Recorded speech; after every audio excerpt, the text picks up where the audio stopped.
Title: The 4 M's of Health: Money, Mind, Movement, and Meals. You follow the fitness gurus, you listen to the meditation experts, and you're drinking all the green juice. You're doing the workouts, so why do you still feel like you're running on fumes? Why does that feeling of overwhelm follow you around like a shadow? It's because you're only getting a piece of the puzzle. Most experts tell you to optimize one little corner of your life, but they ignore the foundation everything else is built on. True, lasting health isn't just about the gym or a 20-minute meditation. It's a complete system.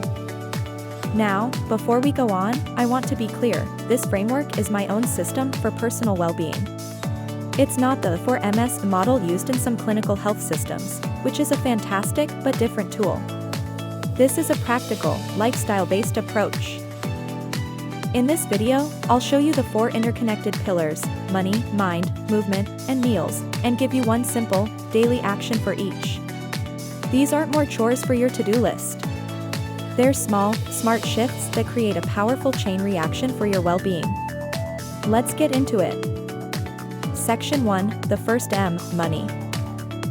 The first pillar, and the one that makes a lot of people in the wellness world squirm, is money. We can't talk about health and pretend financial stress isn't a huge factor. It's one of the biggest drains on our mental and physical energy. In fact, major surveys consistently show money is a top source of stress, with some reporting around 2/3 of adults feel stressed about it, and nearly half say it negatively impacts their mental health. This isn't just a feeling, financial strain is directly linked to higher rates of anxiety and depression. But here's where we get stuck: we treat our finances with a mindset of scarcity. We create these rigid, punishing budgets that feel like a financial crash diet. And just like a crash diet, it's miserable, it's not sustainable, and it ultimately fails. You feel deprived, you cheat, you feel guilty, and the stress cycle just keeps on spinning. So, here's your simple daily action. It's not a spreadsheet. It's a language shift. From now on, you're going to ban the phrase, "I can't afford it." When you say, "I can't afford it," you're making a declaration. It's a statement of defeat that shuts down all possibility. It's a dead end. Instead, you're going to replace it with a question: how can I afford it? This simple switch does something powerful. It flips your mindset from being a passive victim to an active problem solver. How can I afford it opens doors. It sparks creativity. It gets you thinking about generating more value, finding new opportunities, or creating a real plan. Sometimes, you might decide the thing you want isn't worth the effort, but you get to make that choice from a place of power, not from a place of lack.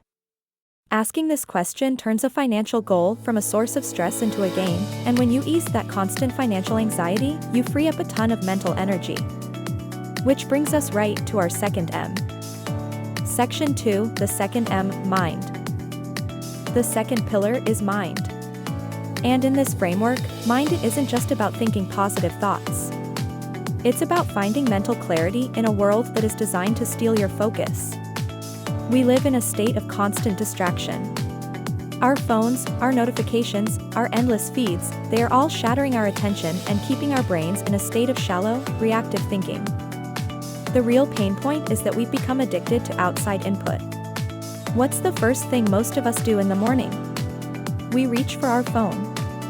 We check emails, scroll social media, and react to the world's agenda before we've even set our own.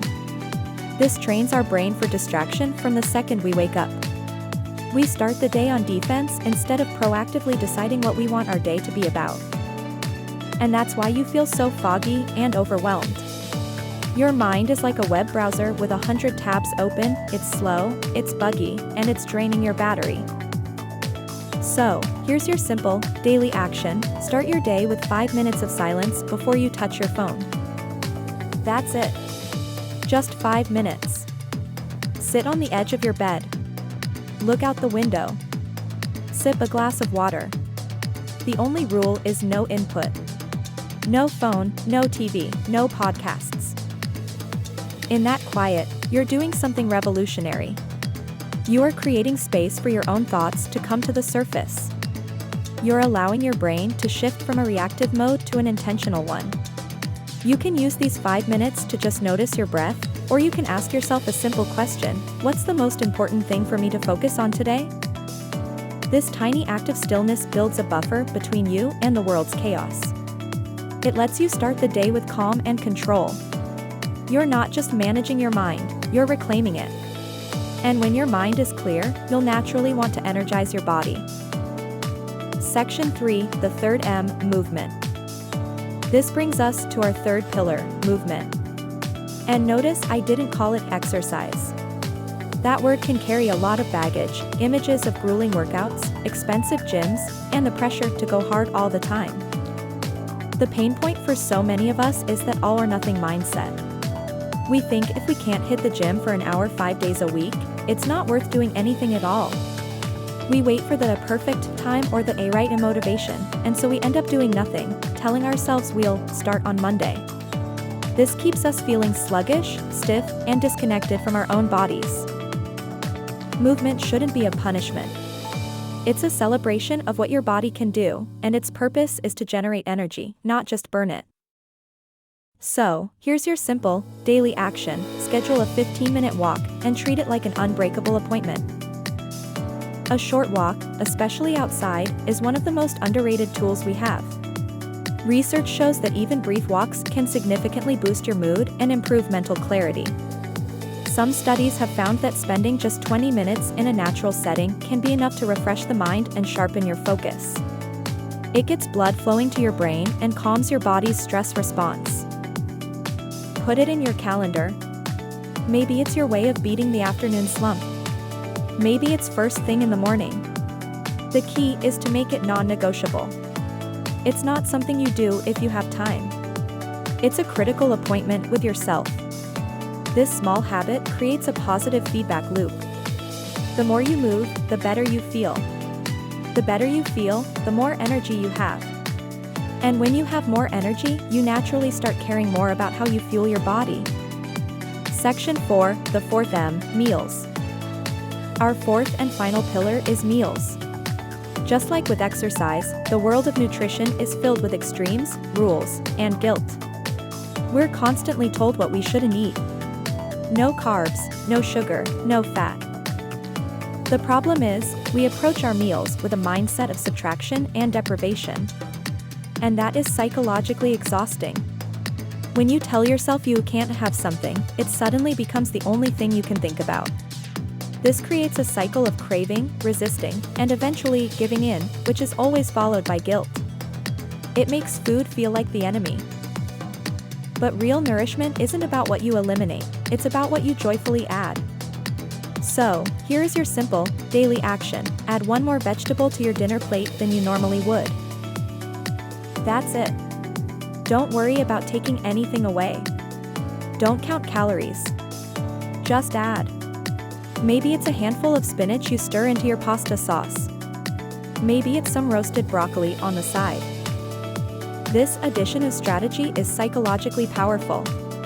It bypasses that feeling of deprivation and focuses on abundance. You're not dieting, you're upgrading your plate. This small change has a ripple effect.